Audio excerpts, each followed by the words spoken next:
Enlightenment is being in the state of not knowing, not in the state of knowing. Can you let yourself be open and say, I don't know? Okay? And be willing to start from zero again. Again, zero. Again, zero. You know, being in zero is enlightenment. Being a somebody is ignorance. Somebody means really knowing something. No? When you attach yourself to some knowingness, you become a somebody. Like an engineer, you attach yourself, you identify yourself to some knowingness, which is become engineering. You attach yourself to some science, which is to deal with the body, you call it, I'm a doctor. Any knowingness, attachment to any knowingness will give you an identity. And we are all caught up in these identities of, our memory, or we are identified with, for example, a structure of thought. For example, like capitalism, communism. All these are boundaries which we have identified with when we say, I am this, isn't it? A capitalist has been so thoroughly brainwashed into believing in capitalism, he doesn't question how he got brainwashed into it first of all, You see, there is a motion in this process, what is called as experience and belief reinforce each other always. For example, I'll tell you, a belief that a person X does not like you, okay? You start with that belief, people don't like me, okay? So then with that belief you start, and immediately, you look at somebody and they turn their head away. You say, certainly they don't like me. And then, when they look at you, you purposely do like this. And that tells her that you certainly don't like her, okay? And that person says, oh, it's better to leave her alone, okay? And now, it's proven to you that even when you want to go and try and talk to her, she says, better to leave her alone, okay? And this reinforces your thing that people don't care. So this experience and belief have got a very fantastic process of reinforcing each other.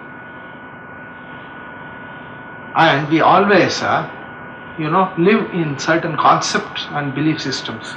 And that becomes very difficult for us to get the experience when we are having no concepts. Okay? See, it is very easy to change a person from being a communist to a capitalist. It is not very, very difficult because still there is some concept to change to, okay? Can you live in no concepts? Can you allow yourself to say, I don't know? Very difficult, no? See, because you are hanging in the air with nothing to protect you, Everybody gets support. If you say I'm communist, you get a party. When you say I'm a capitalist, you get a party. But if you say I don't know, people have a lot of difficult time, So they are made to join a party. And everybody is taking parties. In life, whenever you take a party, it is called an ego. It is nothing good or bad, please. You don't make this into something, oh, you call me, I'm egoist. No, I'm telling what we mean by ego is very simple.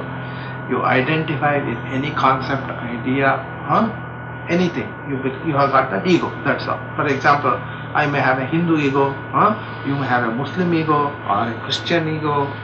These are all identities to some particular ways of living, ways of expressing.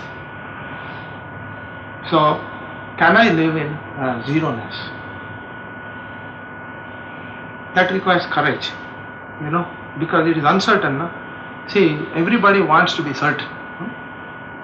So, all this tendency towards certainty and security drives us to identification with this knowingness. Everybody wants to know. I want to know what my future will be, you see. I want to secure my future. So, you have got an insurance plan. Right? Or else why would you take insurance? Because you want to know that you will be secure tomorrow. Everyone, once you identify with this, anything, okay, the next thing immediately that happens is the working of the intellect is this. Why intellect's function is simply to protect what you consider yourself to be. That's the function of the intellect. If you consider yourself to be an American, you will do everything to protect America. If you identify yourself to be a Hindu, you will do everything to protect Hinduism. If you identify yourself to be a Muslim, you will do everything to protect Islam. You will give your life for it, unquestioned, because your identification is so strong with it. You understand? People are prepared to give up their bodies, for the sake of their protecting their identity. So the function of the intellect is simply to protect what you consider yourself to be. So if you live in the paradigm of knowingness, you will automatically have this ego and the protection of that ego, and you see, you will always find wonderful reasons why what you are doing is correct.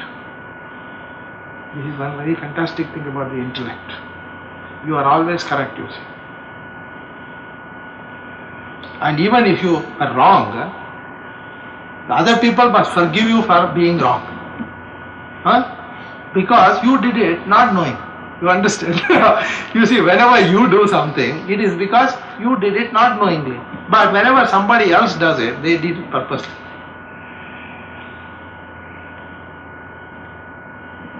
When anybody shouted at you, it is purposeful.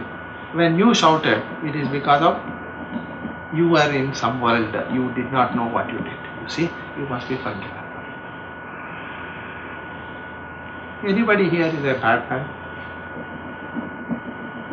We are all wonderful people. Any person here is a bad man? I never come across a bad man in my life who says I am a bad man.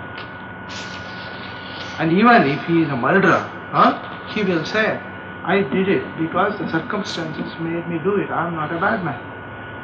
You go to the mother of the person who killed somebody, he will say, I know this boy.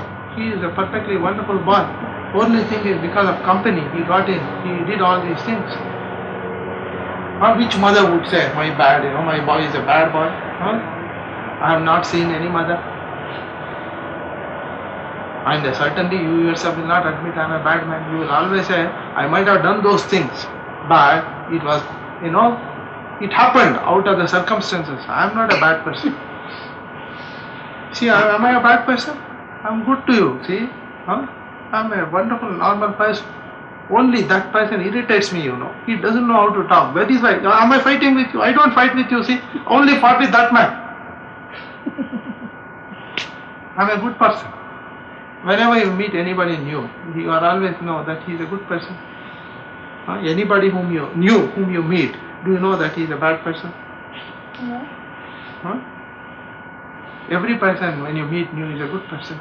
And that is why some contact is possible. If you knew everybody's history, you would never go to anybody.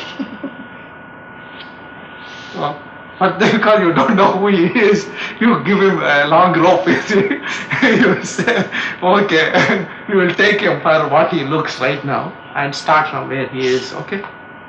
So that possibility of allowing the person a new rope, for allowing life to be a new rope, that is living in enlightenment. And you see, it is very different. You see, in the cause-effect relationship, everything happens gradually.